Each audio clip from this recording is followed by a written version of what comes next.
Me voy a preguntarle al director, como va a quedar grabado, se comparte. Señor director, disculpe, ¿le parece si comenzamos? Porque igual va a quedar grabado y por WhatsApp le puedo compartir el link cuando el video para los que no puedan ver. Genial, Sí, genial. para que no tengan esa presión y puedan verlo así.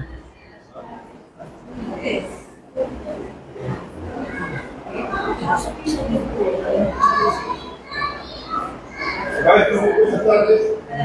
Como ya sabemos, hemos estado hasta las 12. ¿Ya? Los médicos van a empezar con una serie, no vamos a empezar, pero nosotros vamos a quedar que se está grabando para la plata. ¿Ya? Igual se le va a pasar a un WhatsApp. ¿Ya? Van a seguir llegando con estos, pero ya pueden seguir empezando ya para hacer el tiempo. Le damos la bienvenida al doctor Jaime. Jaime, ¿verdad? Sí. Doctor Jaime, del Centro de Salud de Portada de Pantalla de nuestro vecino, colaborador y amigo.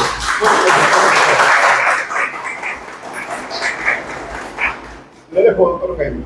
Muchas gracias por su tiempo, sé que es muy valioso, sobre todo después de la jornada de la mañana, después de haber estado inculcando a los niños, hay que tener mucha paciencia, mucha dedicación, mucho amor. Vamos a tratar de hacerlo lo bastante ligero. Inicialmente habíamos planteado hacer dinámica, pero es bastante la cantidad como para hacer una dinámica. Entonces vamos a enfocarnos en puntos principales para que nos quede, porque la idea tampoco es que nos memoricemos todo, pero por lo menos una, dos, tres ideas que nos queden nos va a ayudar bastante, ¿no? Como ya nos presentó el señor director, primero recordarles que a través del Ministerio de Salud estamos realizando lo que es un barrido de vacunación contra el sarampión. Uno se preguntará, ¿y por qué barrido?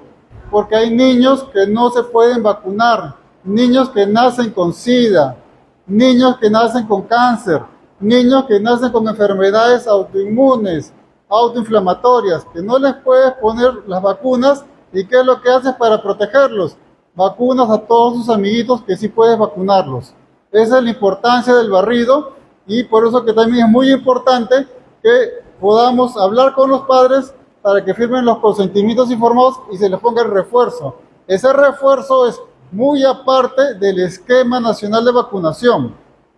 Es con esa finalidad, para proteger y ayudar a todos esos niños que no pueden recibir la vacuna por las enfermedades que les he ido mencionando, ¿no? Bueno, para comenzar a hablar de lo que son justamente los primeros auxilios, siempre la pregunta es, ¿no? ¿Y qué son o qué hacemos? Es la primera ayuda que podemos brindarle a una persona y siempre esa primera ayuda comienza con reconocer que algo le está pasando a alguien. Sonará tonto, pero vemos a alguien que se está atorando y decimos, te estás atorando, y la persona estará con cólera, pero es válido, porque si te llega a responder, quiere decir que no es tan grave, pero si no te responde, ya tienes que tomar otras medidas. Lo ideal sería poder llevarlo al centro de salud. En este caso, felizmente, el colegio está cerca del establecimiento. Es una ventaja estratégica, ¿no?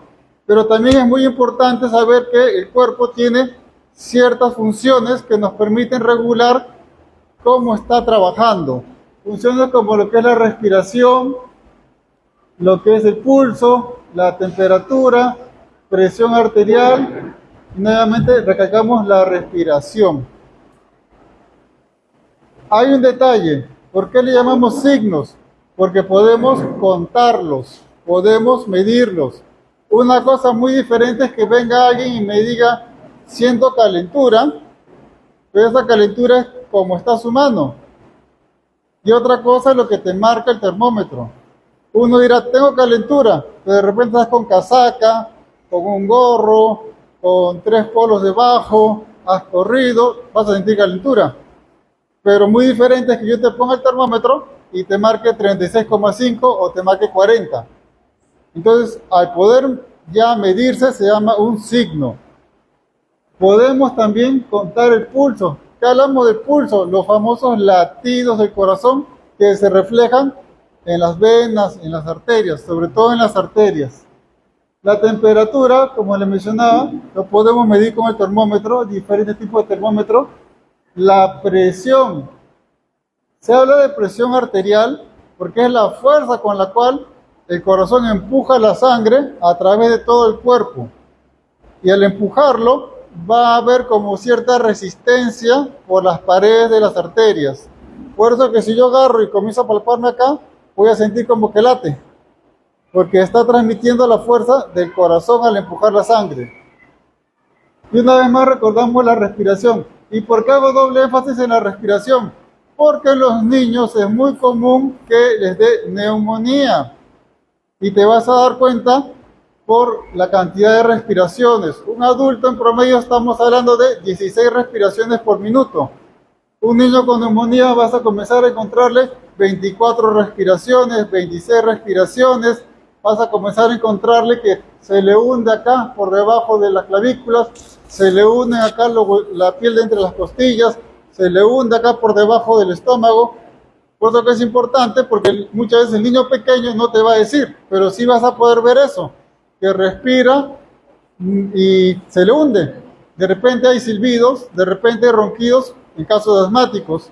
Puede que se haya atorado y vas a escuchar un ruido raro, pero lo que sí vas a tener en cuenta siempre son las respiraciones.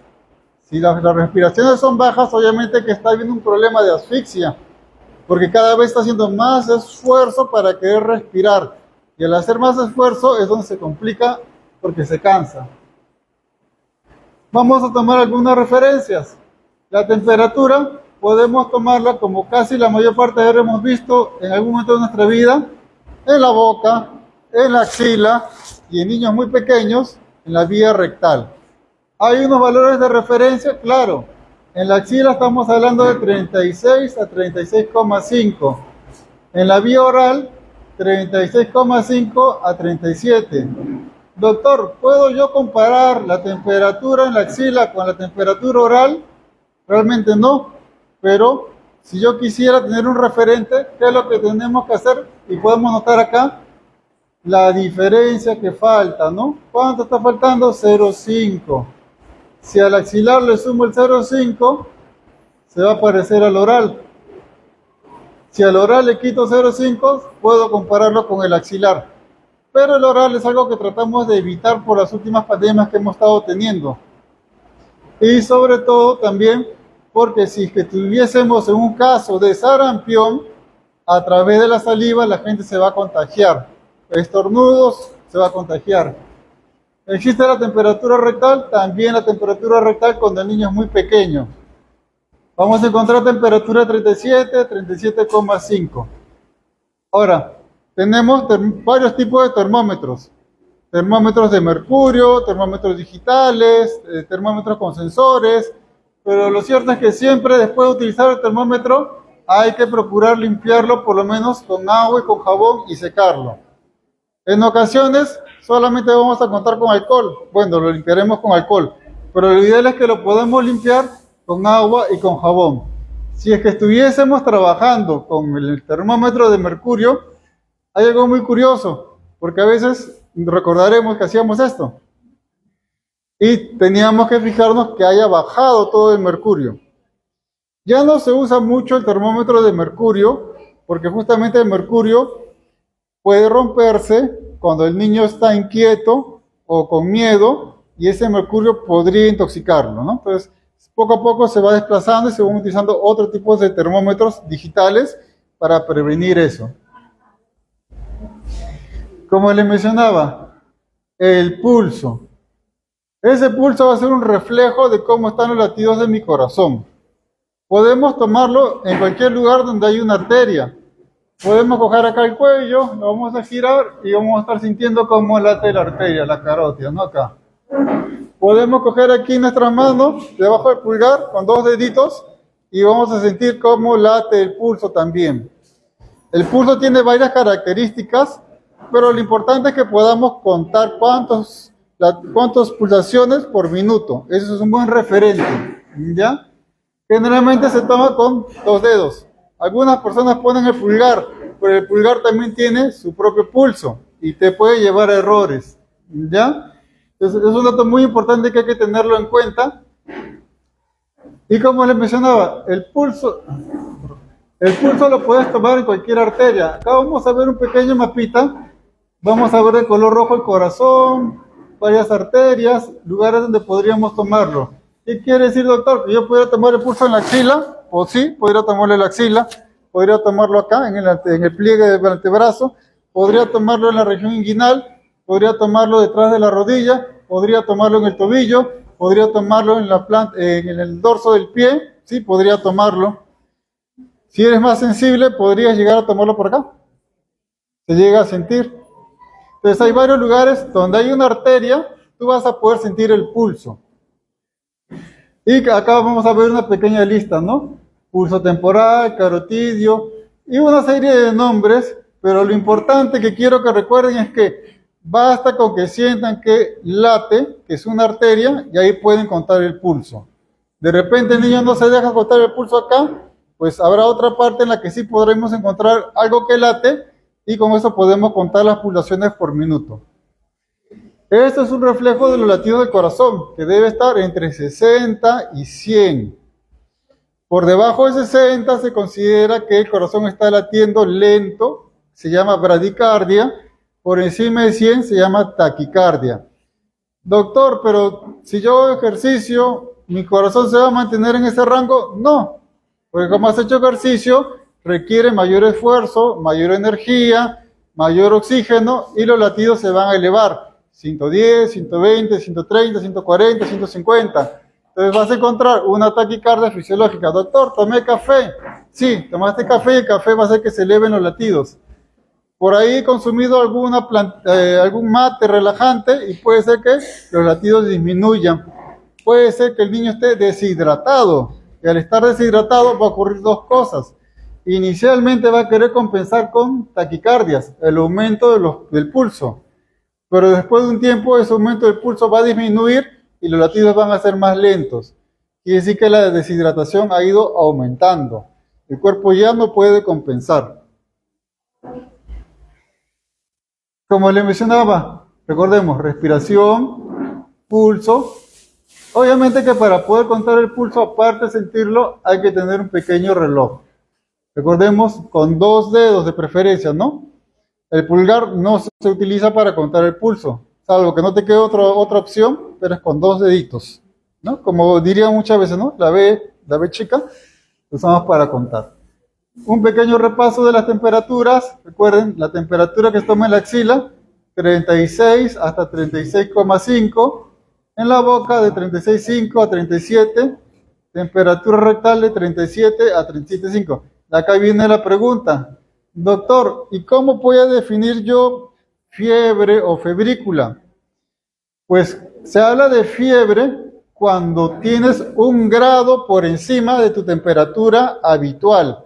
Si tú normalmente tienes 36,5 y te tomas la temperatura y te sale 37,5, ya estamos considerando que en el caso de esa persona es fiebre. Si fuese menos, de repente sale pues 36,8. Se llamaría una febrícula. Es una pequeña fiebre, por así decirlo. ¿Ya? Pero es importante tener esos conceptos para poder estar más tranquilos al momento de que se nos presente alguna situación. Con respecto a las respiraciones, pues van a ir variando un tanto con la edad, ¿ya? Hay varias maneras de ver la respiración o contarlas. Muchas veces vamos a ver cómo se eleva el tórax, el pecho, ¿no? Pero no siempre vamos a notarlo. De repente hay muchos polos, de repente el niño no se deja, o no solamente el niño, sino ya el adolescente, por temor, ¿no? O hace una respiración muy superficial, como consecuencia de alguna otra patología que está experimentando. A veces, ¿qué es lo que hacemos? Pues tratamos de sentir acá en el cuello. Pegamos el oído, o de repente ponemos la mano cerca de la nariz para poder percibir esa entrada y salida del aire, si es que no hay un estetoscopio. Si tuviese el estetoscopio, perfectamente escuchas acá la entrada y salida del aire, ¿no? Y con eso vas a ir contando. Pero algunas pequeñas referencias, recordemos, de 2 a 12 meses, ¿cuántas respiraciones espero contar en un minuto? De 25 a 40. Cuando ya tenemos de 1 a 5 años, ahora bueno, claro, generalmente en una institución como esta los niños de 12 meses, pues no lo vamos a encontrar, ¿no? Vamos a encontrar niñitos un poco más grandes, posiblemente en este rango de edades, de 4 o 5 años. Ellos, ¿cuánto le vamos a contar? De 20 a 30. Cuando ya pasan los 5 años, encontramos respiraciones de 15 hasta 25. Pero en promedio un adulto sano, estamos hablando entre un 16, 18. ¿Podría llegar a 25? Sí, podría llegar a 25. Depende mucho de la contextura de la persona. Hay personas que son un poquito más gorditas y no le dan espacio para que los pulmones se puedan estirar como deberían. A las finales el pulmón son bolsitas. Y esas bolsitas cuando se estiran van a empujar el resto del contenido que tenemos en el abdomen. Acá está el hígado, están los intestinos, está el vaso. Entonces, si estamos muy panzones, pues cuando se estira el pulmón no va a tener espacio para avanzar y se va a quedar ahí más reducido. Y esa persona se va a agitar más, se va a cansar más y puede ser que le falten fuerzas, ¿no? ¿Qué podemos repasar acá? Por ejemplo, bueno, lo ideal que cuando contemos la respiración, miren, acá vemos la imagen, es ver el pecho de la persona, si se infla o no se infla, pero esto de acá es en la teoría, no siempre se va a poder ver, ¿no? En ocasiones vamos a tener que poner la mano encima para notar si hay movimiento siquiera. Y detectamos el movimiento y comenzamos a contar ese movimiento como la respiración. Hay personas que respiran con el estómago, ¿no? Porque todos deberíamos tener una respiración diafragmática, ¿no? Pero hay personas que van a respirar y lo único que vas a ver es que mueve un poco el estómago. Es otra manera que tenemos que adaptarnos para poder ver cómo va la respiración. Bueno, como les hablábamos, en la presión, bueno, dada la población que principalmente vamos a encontrar acá en el centro educativo, vamos a encontrar personas con presiones relativamente aceptables, ¿no? Se dice normal, pero por lo general decimos dentro de límites aceptables.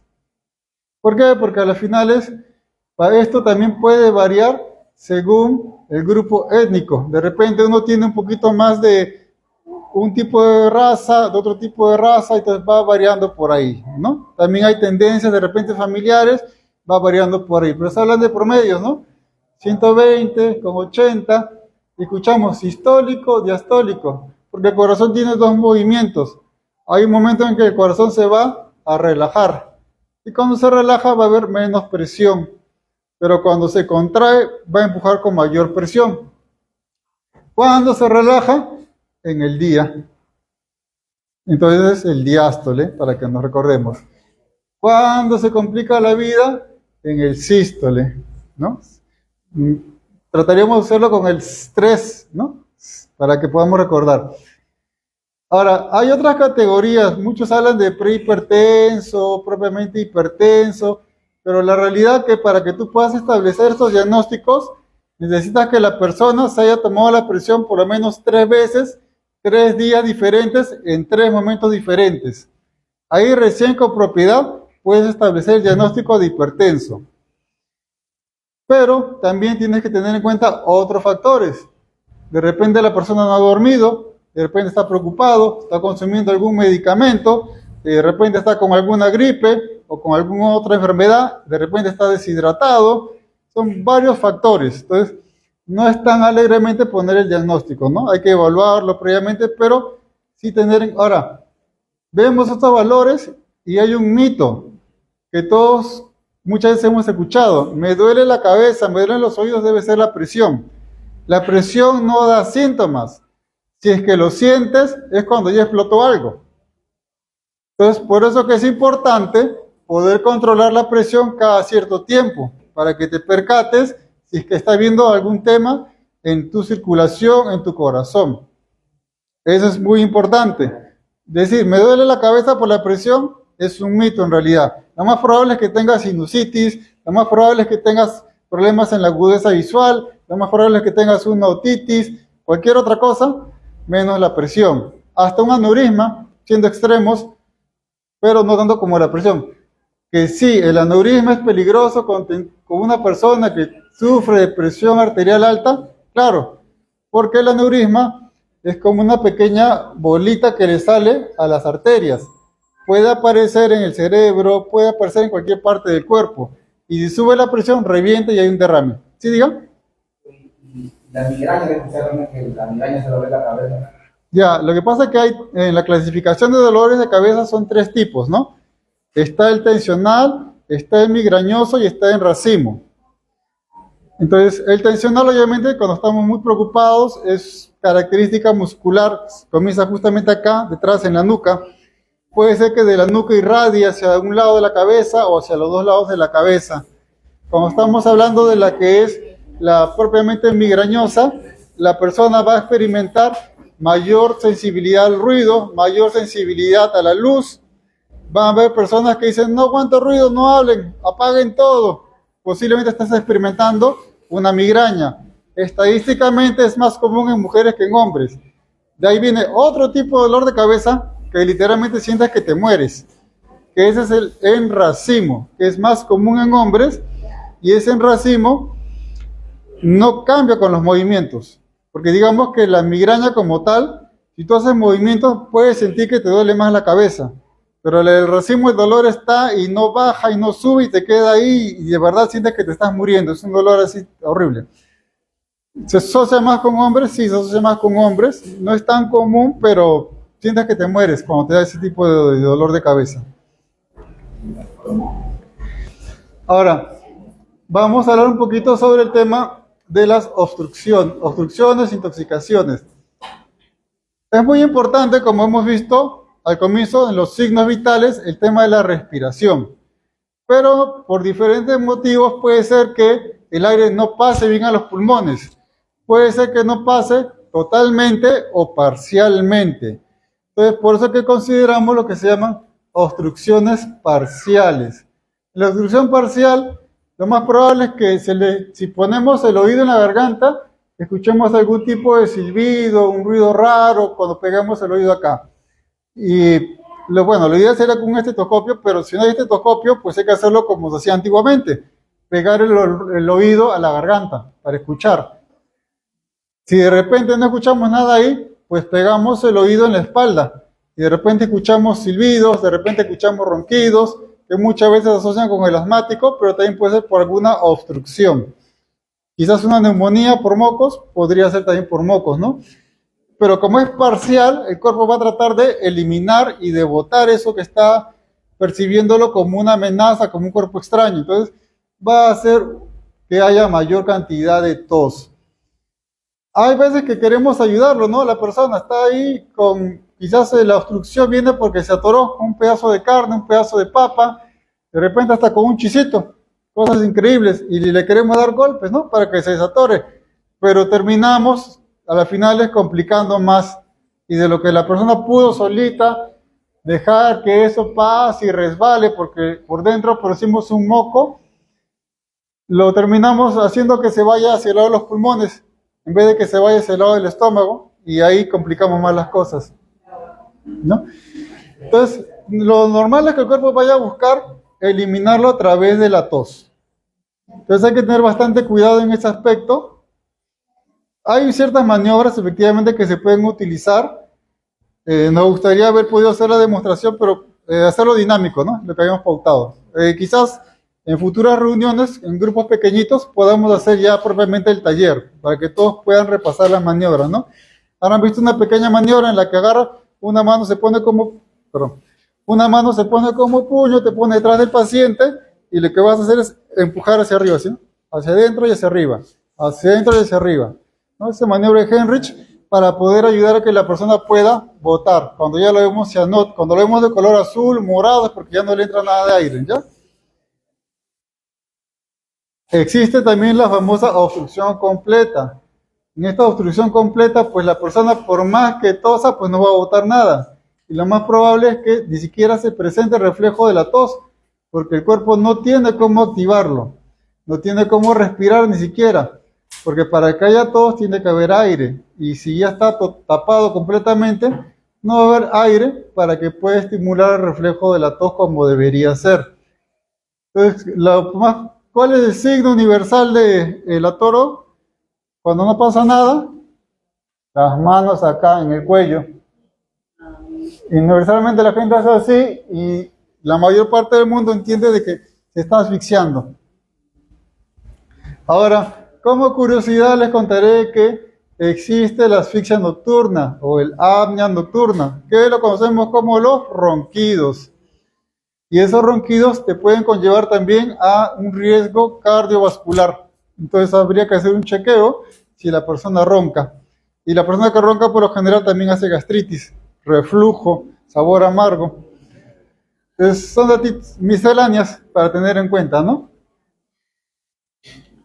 Como les mencionaba, la maniobra de Heimlich, van a ver aquí que la persona hace el signo de que se está ahogando. Acá podrán notar las manitos como las pone, y como les mencionaba, uno es un puño y la otra mano es estirada, y lo que hace es hacia adentro y hacia arriba, hacia adentro y hacia arriba. Entonces, lo he desdoblado para un fin didáctico, ¿no? Pero en realidad es continuo el movimiento, ¿no? Para que la persona pueda botar lo que está haciendo la obstrucción.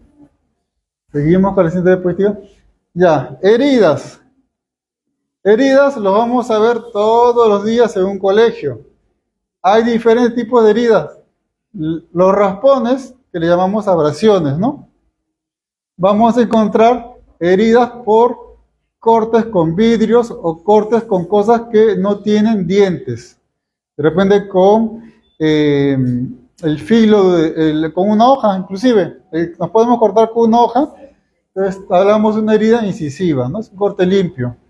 Vamos a encontrar que si nos hemos cortado con un cuchillo que tiene dientes, laceración. Si nos hemos hincado, una herida punzante.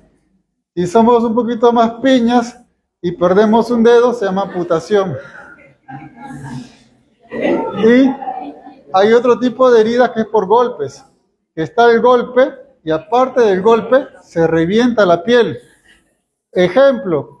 Si alguna vez alguien ha cogido el martillo y en vez de dar al clavo le ha pegado al dedo, ese es un ejemplo de herida avulsiva, ¿no?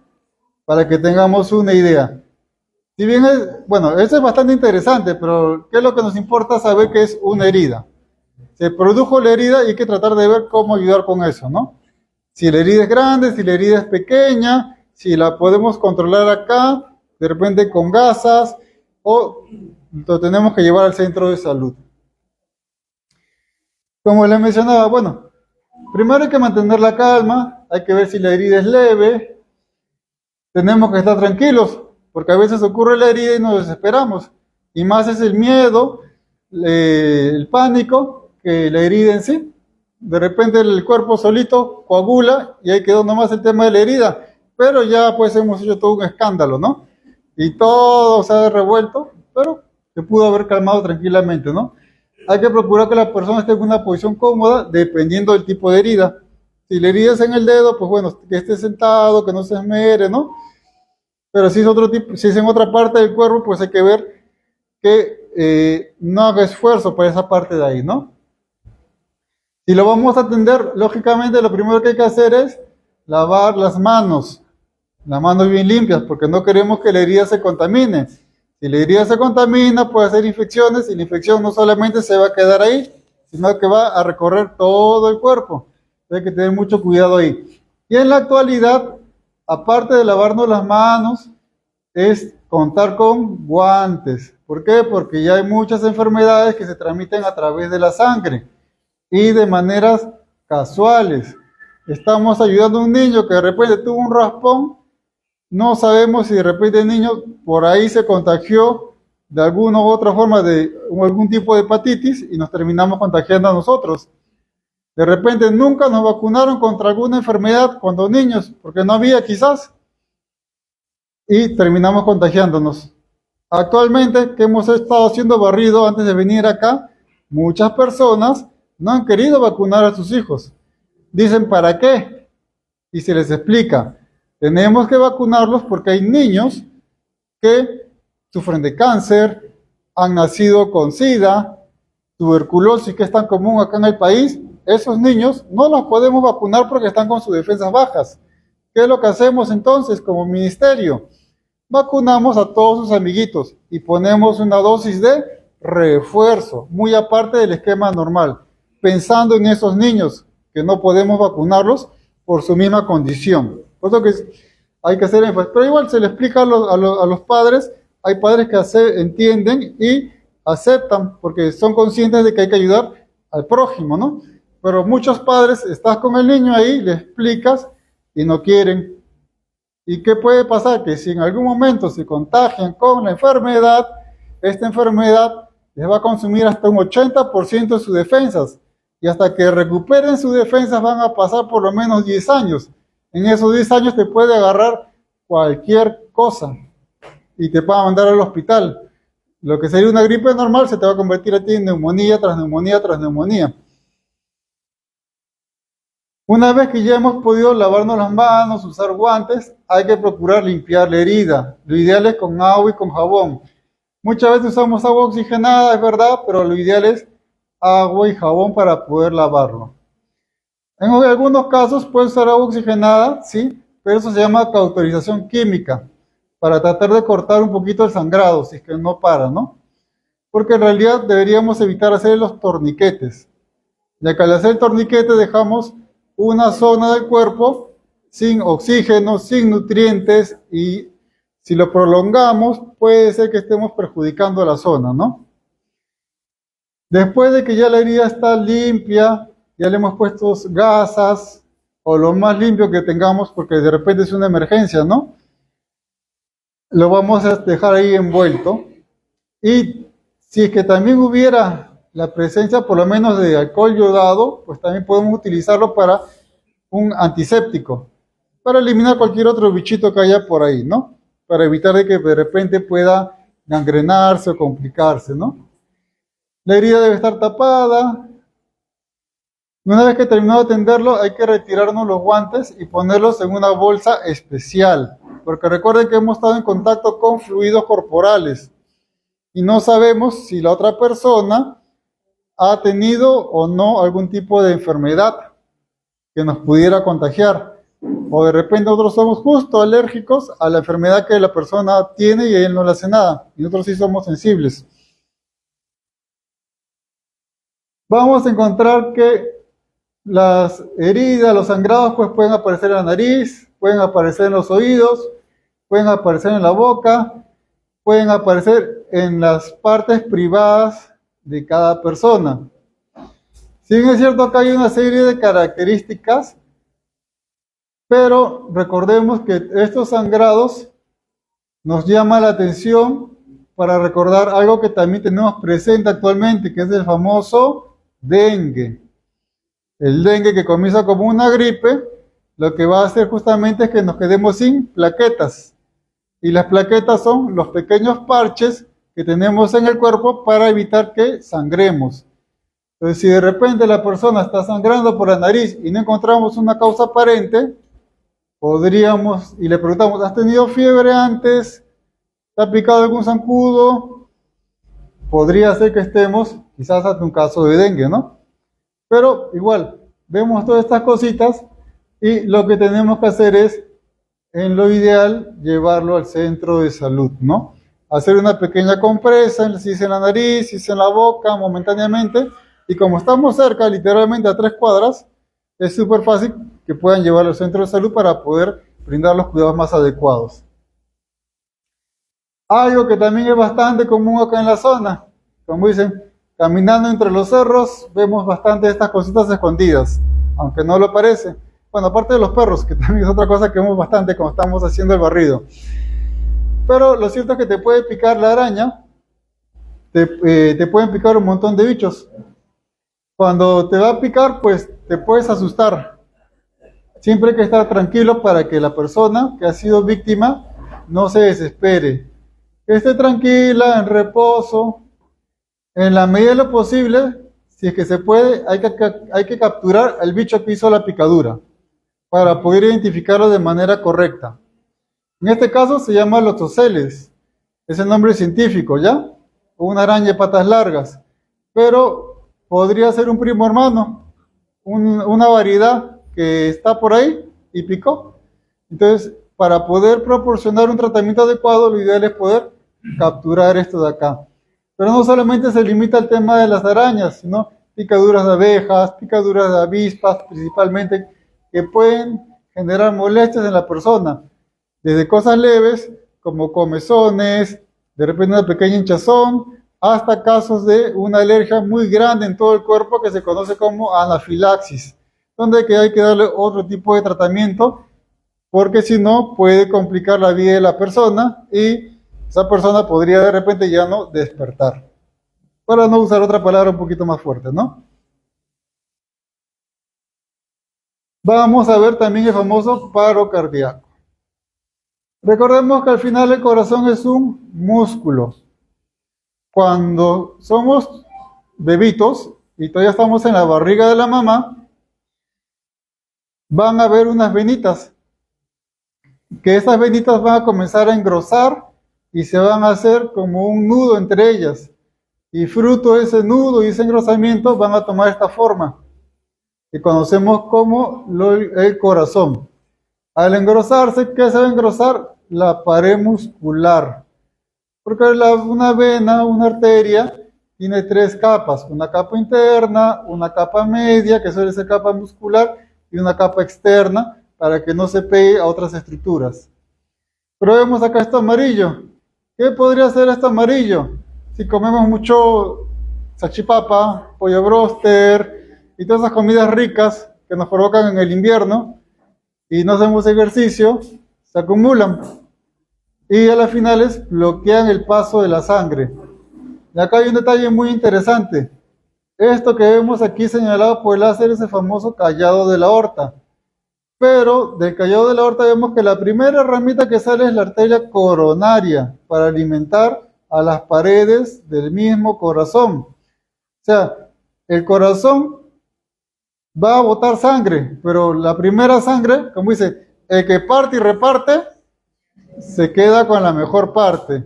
El corazón trabaja igual, va a coger sangre que tiene poco oxígeno para luego mandar a los pulmones, llenarla de oxígeno, y esa que está con el mejor oxígeno fresquecito, se la agarra para que pueda trabajar bien y después el resto lo manda para todo el cuerpo. Pero cuando el corazón se contrae, lo hace con tanta fuerza que esta venita momentáneamente la aplasta. Entonces puede sobrevivimos. Ahorita todos estamos acá sentados sin darnos cuenta y nuestro corazón está haciendo así. Y cuando se cierra con tanta fuerza que se aplastan esas arterias y momentáneamente deja de llegar sangre a las paredes del corazón, pero son milisegundos, por lo tanto no tenemos problemas. Pero imagínense que se cierra y esta especie de grasita se comporta como un chicle. El comportarse como un chicle, quieres estirarlo y se queda pegado. Entonces ya no llega a pasar de nuevo la sangre. En esos casos hay ciertas maniobras que se deben utilizar, que ya las va a explicar mi compañero, para que tenerlo presente, ¿no? Entonces hay un punto que el corazón, pues, para que trabaje, pues necesita, como todos, ¿no? Respirar, agua, comida. Pero si acá vemos que este chicle, en este caso es colesterol, lo está tapando, no le llega ni aire, ni agua, ni comida. ¿Podrá trabajar? Pues no va a poder trabajar, le va a faltar energía y por lo tanto queda en paro.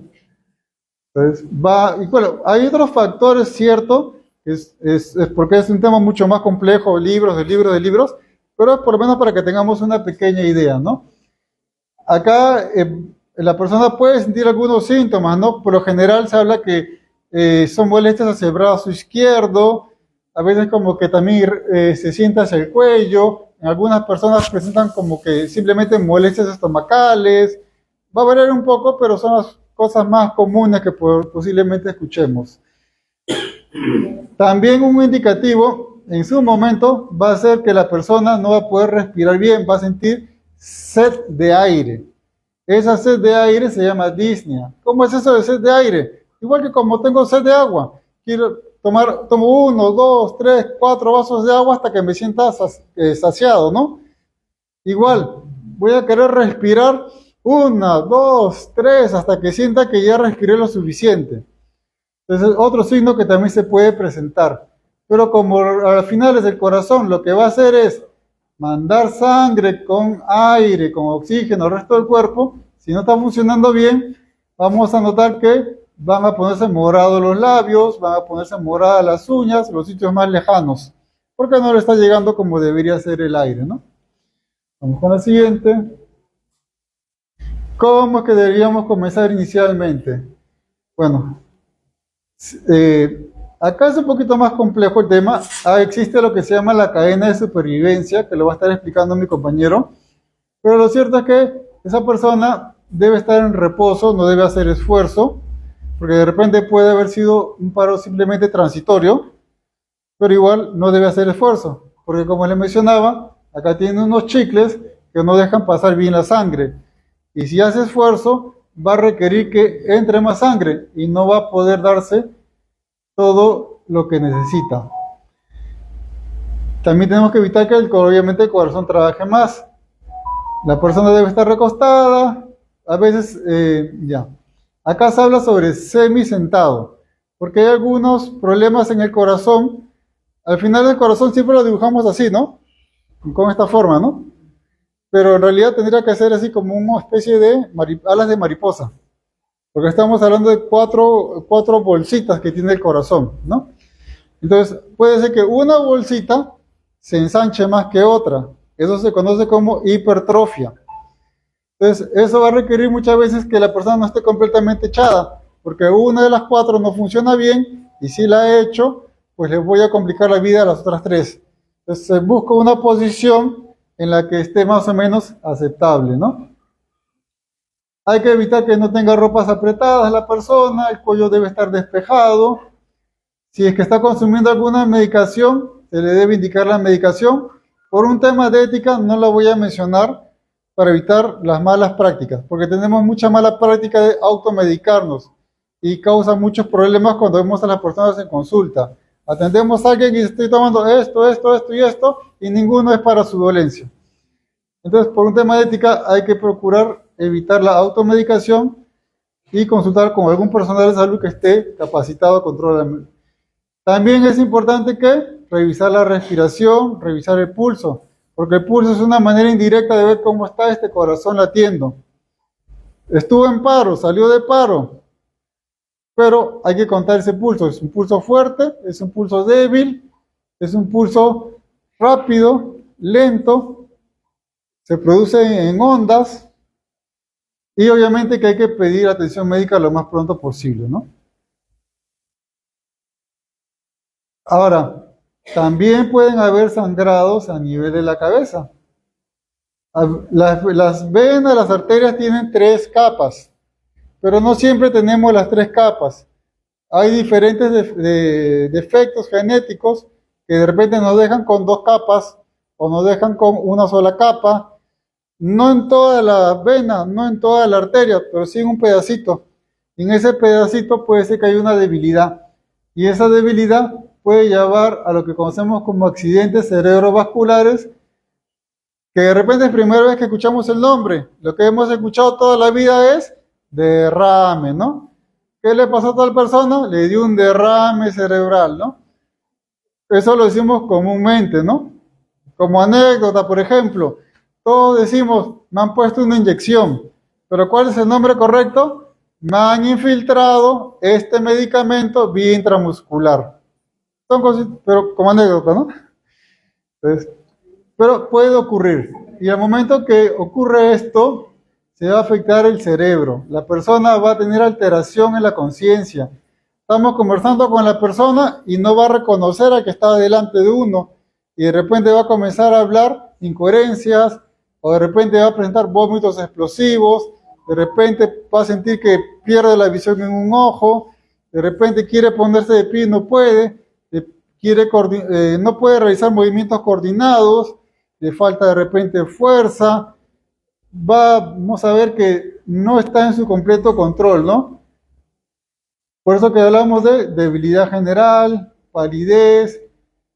Como el cerebro no está funcionando bien, pues el corazón tampoco, entonces el pulso va a estar cambiando, ¿no? Va a ser algo contradictorio, va a ser rápido y débil. Los ojos tampoco van a funcionar bien. Normalmente si nos miramos al espejo vamos a ver las bolitas de los ojos de tamaños parecidos, pero acá de repente vamos a encontrar una más grande que el otro. ¿Por qué? Porque no hay coordinación de los nervios, de los músculos.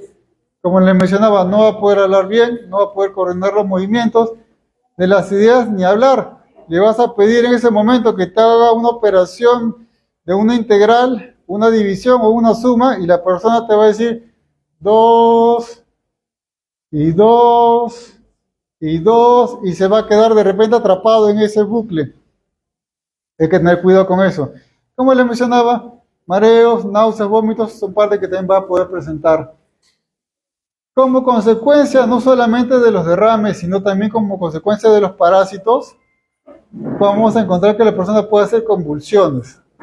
Acá hay muchos mitos en las convulsiones. No nos compliquemos la vida. Si vemos que alguien está convulsionando, no lo toquemos. Hay que simplemente despejar el área para que no haya nada que lo pueda lastimar. Eventualmente esa convulsión va a parar. Ahora, ojo, que esto es lo que se llama convulsión tónico-clónica. Que la persona lo vemos que hace como el epiléptico, ¿no? Pero hay otro tipo de convulsiones muy diferentes. Crisis de ausencia, por ejemplo, es un tipo de convulsión. Hablamos con alguien y esa persona por segundos se queda en blanco. Nosotros nos damos cuenta, pero la persona no se da cuenta que se ha quedado en blanco. Y así también, por ejemplo, puede haber que de repente estamos conversando con alguien y de la nada le lagrimea el ojo, sin ningún motivo aparente. Ha tenido una pequeña convulsión que se manifestó con lagrimeo en el ojo. O podría ser de repente salivación excesiva, o podría ser de repente que parte de la boca pum, se contrae de la nada y la persona no se da cuenta. Los demás lo vemos, lo tomamos como broma, no se dan, pero la persona no se da cuenta. Son diferentes tipos de convulsiones que pueden haber, ¿no? Hay otras en las que la persona simplemente no se acuerda de nada, porque después de esto, de la convulsión tónico-clónica, viene lo que se llama una especie de amnesia posterior a la convulsión.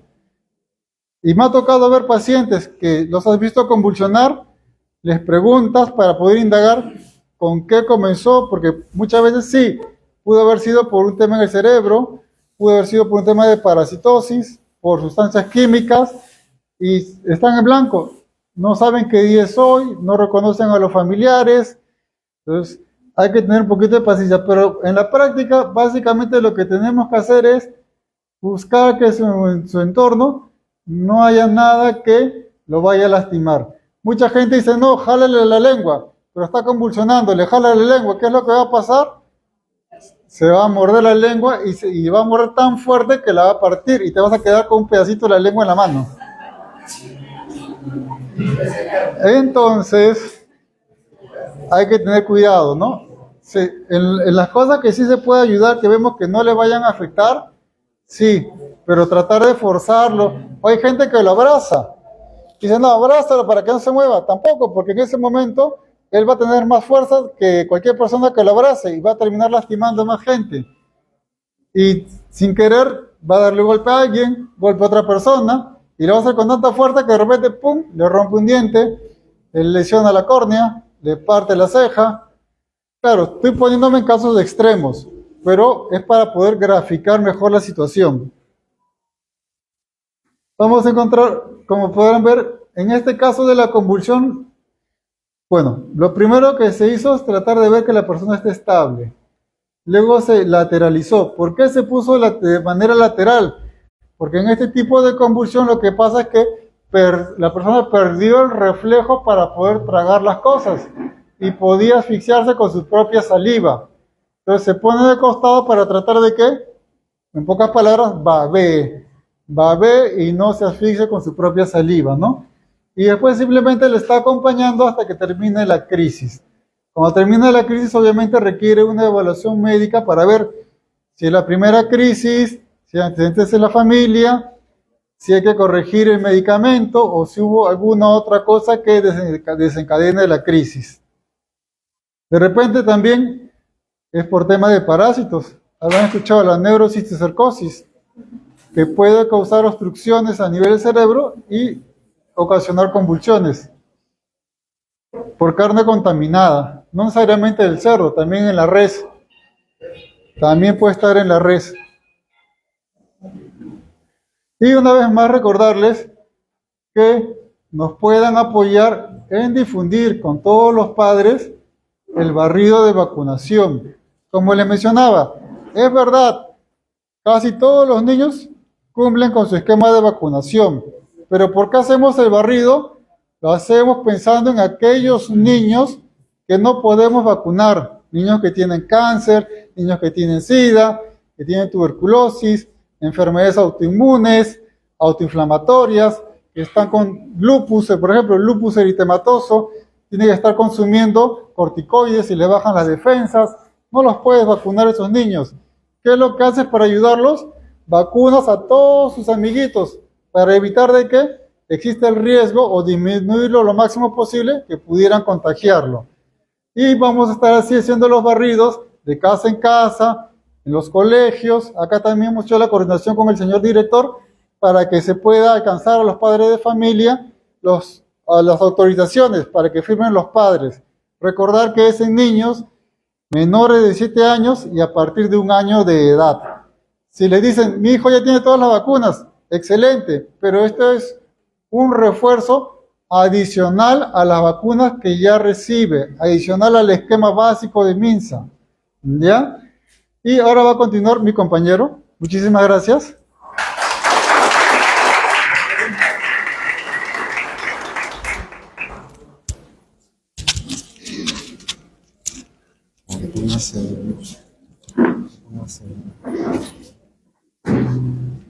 ¿Cómo se pone? ¿Puede ser bien? Está abierto.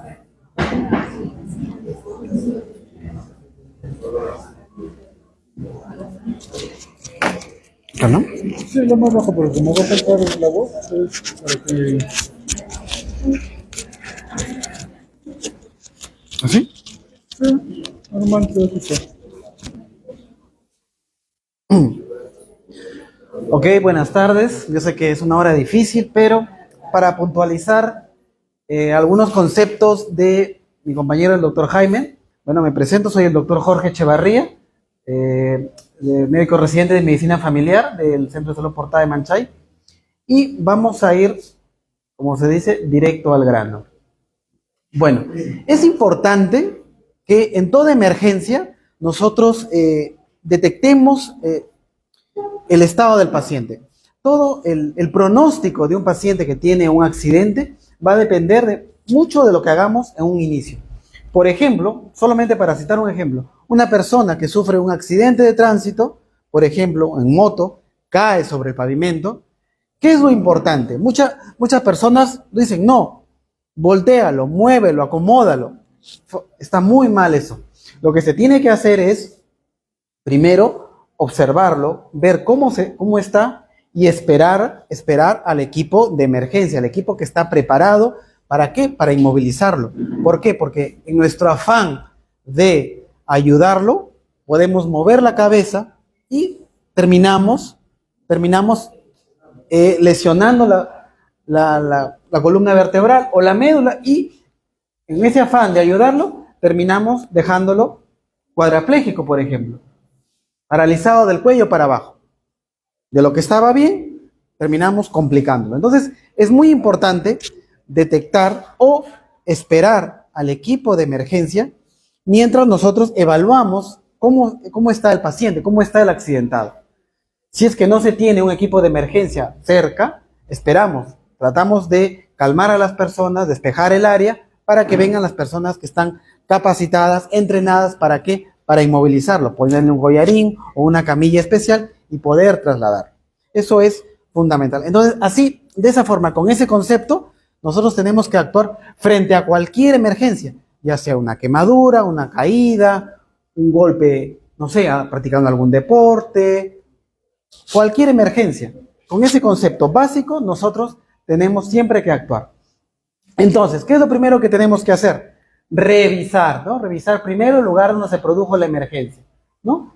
Ver si es seguro para nosotros, para la víctima, los espectadores, que no debería haber, pero bueno, revisar, despejar el área, ¿no? ¿Para qué? Para darle paso al equipo de emergencia que está entrenado, llamar al servicio de atención sanitaria Hay un número, obviamente ese número tiene que estar a la mano de las personas que están, que conocen a la persona, en el caso de un colegio, de la dirección, que debe estar a la mano ese número para poder llamar inmediatamente. Porque son personas entrenadas y están capacitadas para aconsejar vía telefónica o acudir rápidamente al llamado. Y obviamente atender en la medida de las posibilidades, ¿no?, al accidentado o herido, según las lesiones encontradas durante la evaluación inicial o primaria. Si es que ha tenido, no sé, un accidente en moto, no sé, quizás jugando básquet, se ha doblado el dedo, ¿no? Se ha golpeado la cabeza, ha caído mal en la canchita, no sé, cualquier emergencia que se pueda suscitar. Entonces, lo primero que hay que hacer, básico, primero valorar el estado de conciencia de la persona, preguntándole, ¿no? ¿Estás bien? Llamándole por su nombre, Juan. Pedro, ¿cómo estás? ¿Te sientes bien? ¿Te responde o no? Ya, de la forma como responde, o si es que responde, o no responde, ya tenemos una idea. Entonces, si no responde, pedir ayuda a las personas que están entrenadas, ya sea con el teléfono que tenemos en dirección, o las personas que sabemos que están entrenadas, ¿no? Verificar si respira. Como mencionó el doctor Jaime, acercarse lo más que se pueda al paciente, a la antigua, escuchar si está respirando, y de paso que ponemos el oído, observamos si es que el pecho se mueve, ¿no?, con la respiración. Obviamente, si no se mueve el pecho, si no respira, no escuchamos, y si es que hay una persona que está entrenada, aplicamos las maniobras de RCP, que vamos a más adelante detallarlo, digamos en forma gráfica, porque para las maniobras de RCP necesitamos definitivamente toda una mañana, porque es todo un taller y en grupos, ¿no?, para poder explicar adecuadamente. Pero vamos a dar algo puntual para ir avanzando con eso. El siguiente paso es, si la víctima respira, verifique si hay sangre profusamente, ¿no? Si hay sangrado. Obviamente, tratar en la medida de lo posible, y la persona que esté entrenada, aplicar un torniquete, ¿no? Pero es importante ver si hay algún tipo de sangrado. Y si no tiene lesiones, colóquelo en posición lateral en forma de seguridad, ¿no? Ahora, esto puede contradecir a lo que dije anteriormente, ¿no? Porque moverlo también podría causarle daño. Obviamente, siempre, si es que se está entrenado, obviamente, luego de la evaluación, realizar esta maniobra. Si no se está entrenado, no realizarlo y esperar a que venga la persona entrenada. Bueno, entonces, en lo que se refiere al paro cardíaco, es muy importante determinar que en lo que se refiere al paro cardíaco hay varias definiciones parecidas o relacionadas, ¿no? Por ejemplo, el paro cardíaco es cuando el corazón deja de funcionar, no se mueve. Por ejemplo, ¿cómo podría producirse un paro cardíaco? Por ejemplo, un golpe muy fuerte sobre el corazón. Por ejemplo, ¿no? No es el caso, no es digamos, el contexto, pero, por ejemplo, dicen que una patada de un animal, por ejemplo, de un caballo, sobre el pecho podría detener el movimiento cardíaco, podría producirse un paro cardíaco súbito, ¿no? O un golpe en el pecho muy fuerte podría detener completamente el corazón, ¿no? El paro respiratorio, por ejemplo, es cuando la respiración obviamente se detiene por algún motivo, por un motivo de obstrucción, por un golpe a la altura del diafragma, la respiración se detiene. Obviamente que si eso no es revertido, el paro cardíaco es lo que viene a continuación. Y el paro cardiorrespiratorio es cuando no hay ni respiración ni movimientos de latido del corazón, ¿no? Es el cese completo de las funciones vitales. Ahora, es importante determinar las causas, ¿no? ¿Por qué causas? Ahora, en líneas generales, esas son las causas, pero en un contexto, en un colegio, podrían haber otras, ¿no? Por ejemplo, por citar, la fibrilación ventricular, ¿no? Por ejemplo, es cuando el ventrículo, que es la parte del corazón que se encarga de llenarse de sangre y luego bombear, es cuando empieza a tener un movimiento extraño. Se mueve de forma extraña, no sigue un ritmo, porque hay un marcapaso, no sigue un ritmo normal y se detiene. La taquicardia también, igual, taquicardia, cuando esa parte del corazón que se llena de sangre, se vacía, se llena, bota, también se detiene, o empieza a latir de una forma exagerada, puede detenerse. La asistolia. El corazón, por ejemplo, hace este movimiento, ¿no? Bombea, se llena, bombea, se llena, bombea, se llena. En la asistolia no hay, se llena y se queda ahí. Eso se llama asistolia. Es una causa de paro cardíaco. Y actividad eléctrica sin pulso o disociación electromecánica. O sea, mejor dicho, el corazón se activa o se mueve por un estímulo eléctrico. Entonces, ¿qué pasa cuando ese estímulo eléctrico se paraliza? Es como cortar un cable. No pasa la electricidad, el corazón no se mueve. Tenemos, por ejemplo, una plancha, ¿no? Está funcionando, le cortamos el cordón, la plancha deja de funcionar. De la misma forma funciona el corazón. ¿Por qué puede deberse?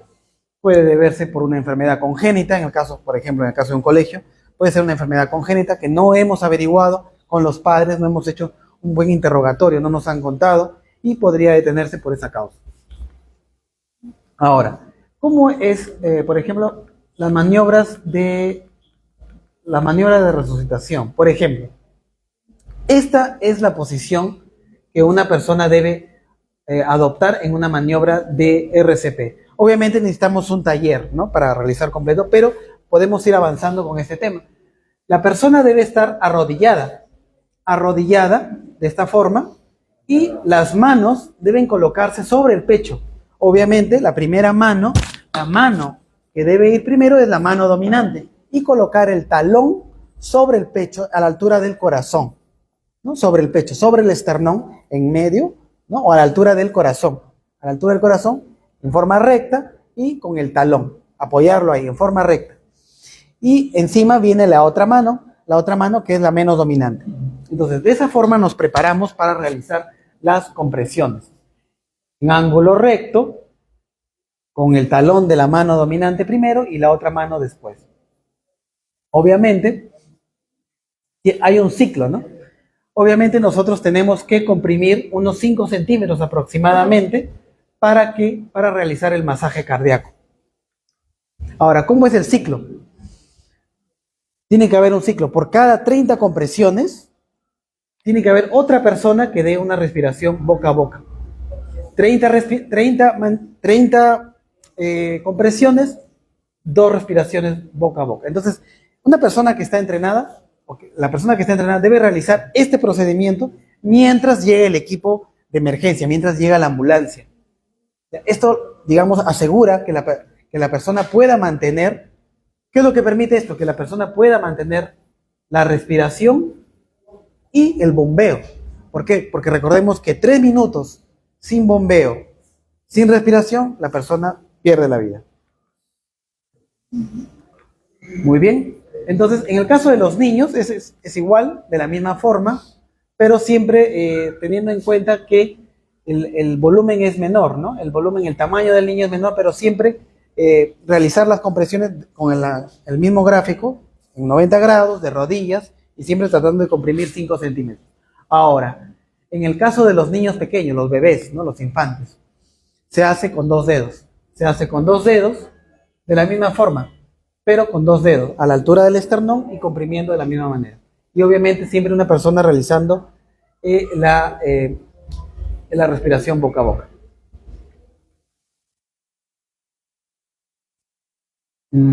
A ver, eso sí corresponde al... Ya. En el caso de otras emergencias que se pueden dar en un ámbito escolar, una institución educativa, tenemos las quemaduras, el golpe de calor y la hipotermia. Por ejemplo, en lo que se refiere a las quemaduras, ¿qué es importante saber? Por ejemplo, cuando es una quemadura muy amplia, con un objeto incandescente, la persona, ¿qué pasa? Se deshidrata.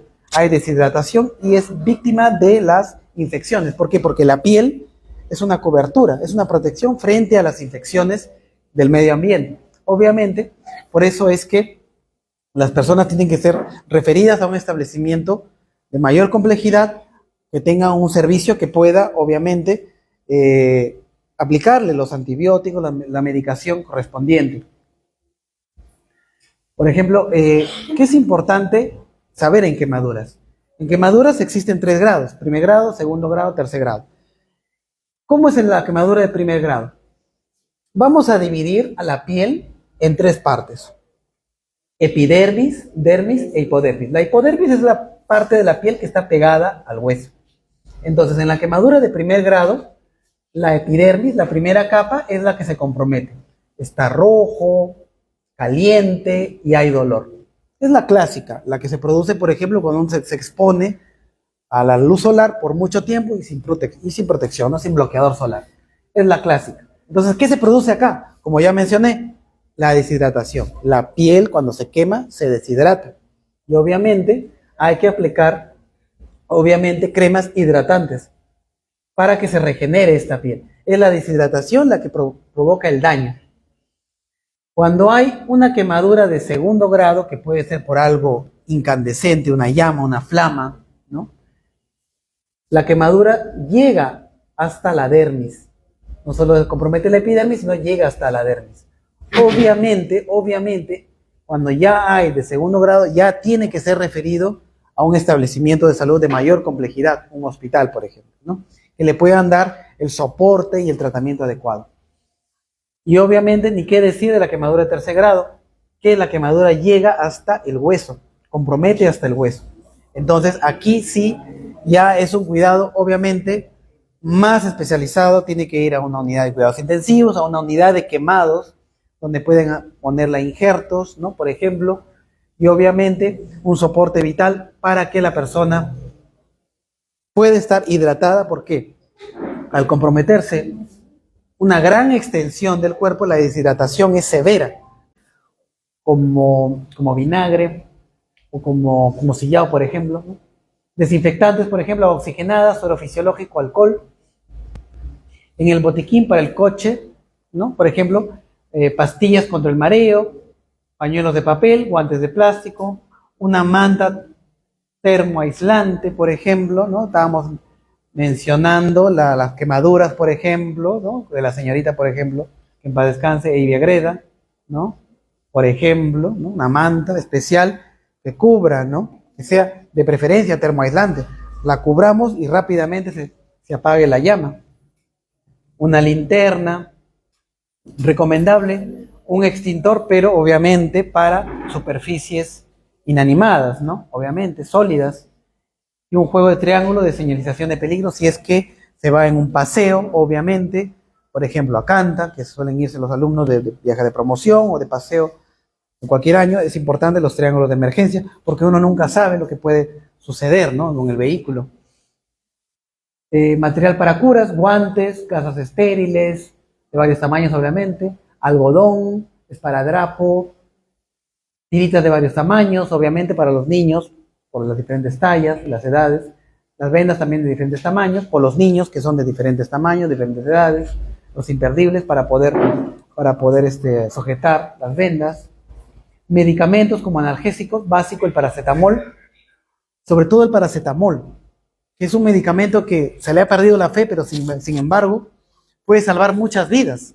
Por ejemplo, ya que se viene el dengue, mucha gente tiene dengue y utiliza, por ejemplo, naproxeno, antibióticos, y termina complicando al paciente. Una vez más, en nuestro afán de hacer el bien, terminamos haciendo daño. El naproxeno, ibuprofeno, termina ocasionando mayor sangrado en la persona que tiene dengue. Entonces, ¿qué se debe hacer a una persona que tiene dolor, fiebre, está mal en el dengue? Básico, lo que mejor hace, el paracetamol.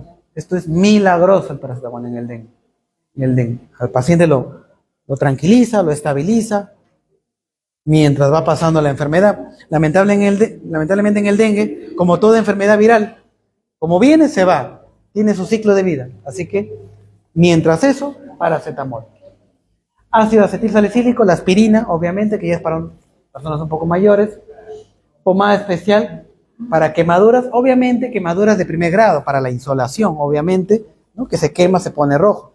Si es una quemadura por llama, por ejemplo, con algo incandescente, obviamente ahí ya no, ya no tendría que ser una pomada especial que lo aplique en un hospital, ¿no?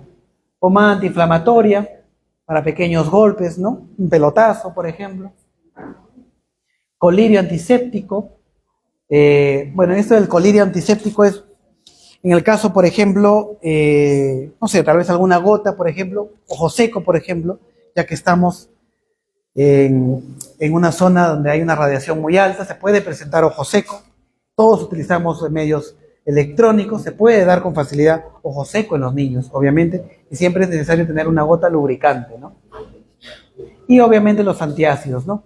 Ya que, por ejemplo, ¿no? Los niños a veces el fin de semana pueden tener, por ejemplo, una comida abundante en la noche y el cuerpo no está preparado para recibir tanta comida de noche. Entonces puede generarle un malestar, generarle acidez al día siguiente, ¿no? Un malestar. Entonces siempre es bueno tener antiácidos.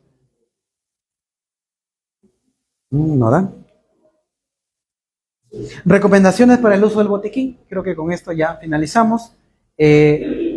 Obviamente no debe dejarse al alcance de los niños, siempre debe ser de manejo de los adultos. No debe tener ni llave ni candado, obviamente, porque en una emergencia, en el apuro, la desesperación, nadie se acuerda dónde está la llave. Y peor, debe estar en un lugar de fácil acceso, a la vista, obviamente. Todos deben saber dónde se encuentra, debe estar a la vista, obviamente. No debe estar en lugares muy cálidos, cerrados, con poca ventilación, o muy húmedos, ¿no? Debe tener una relación de todos los elementos que están contenidos, obviamente una lista de todo lo que hay, un checklist de todo lo que hay o todo lo que falta y que hay que reponerlo, ¿no? Debe ser revisado en forma periódica, ¿por qué? Porque hay que reponerlo. Si falta algo, paracetamol, por ejemplo, hay que reponerlo porque eso es básico. Puede salvar, incluso el paracetamol puede salvar la vida, como ya mencioné en el dengue. La gente le da naproxeno, lo complica más sangrado, sangra más, nariz, encía, recto, termina en UCI, paciente. Paracetamol podría salvarle la vida a esa persona que tiene dengue. Imagínense, algo tan sencillo como el paracetamol. Obviamente los ocupantes de la casa deben conocer, la casa o el colegio, deben conocer dónde se guarda el botiquín, obviamente. Puede ser que solo uno sepa, pero los demás nada, no saben. Entonces es como si no hubiera botiquín, ¿no? Y obviamente una vez que se utiliza, si es que es movible, se puede cargar, obviamente dejarlo en su sitio. Y eso sería todo de mi parte. Más bien, muchísimas gracias por su atención. Una hora difícil, pero lo hemos hecho con mucho cariño para ustedes.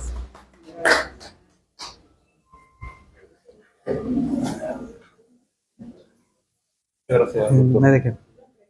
¿Algunas preguntas? Digo, doctores, si alguna pregunta. ¿Algunas preguntas? Aprovechemos. Preguntas. Siempre los niños están así tranquilos y de repente les sale sangre por la nariz. Ya, ok. Que están tranquilos sin hacer nada. Ya, ok. Puede verse a muchas causas, ¿no? A ver, existen niños que por un aumento de la temperatura pueden sangrar en estos vasitos. Ahora, estos vasitos que hay en la mucosa nasal son muy pequeños, son muy delicados. Obviamente con la temperatura va a predisponer a que esos vasitos estén más delicados. Un movimiento, un estornudo, un golpe en la nariz, una pequeña sobada de nariz o una pequeña... los niños suelen sonarse la nariz muy fuerte, puede generar un sangrado. A veces ni se suenan, ¿no? Están de la nada y... ¿no? Están jugando de la nada, jugando con la mano, ¿no? Algo simple y sangra. A veces la temperatura obviamente condiciona que esos vasitos se debiliten, pero ya depende de la persona, su genética, que puedan sangrar, ¿no? Eso es muy relativo, no se puede establecer que todos van a sangrar o que porque hizo tal cosa o esto, o porque es mujercita o varoncito, no, es muy relativo, muy relativo. Por ejemplo, ¿no? Yo le doy un ejemplo, por ejemplo, antes de que me haga la repregunta. Por ejemplo, hay personas que yo he visto, por ejemplo, y eso se lo digo en forma personal, experiencia personal. Cuando yo soy de Piura, yo vivía en Piura, por ejemplo, recibía una primita, tenía yo 5 años, recibía una prima que venía de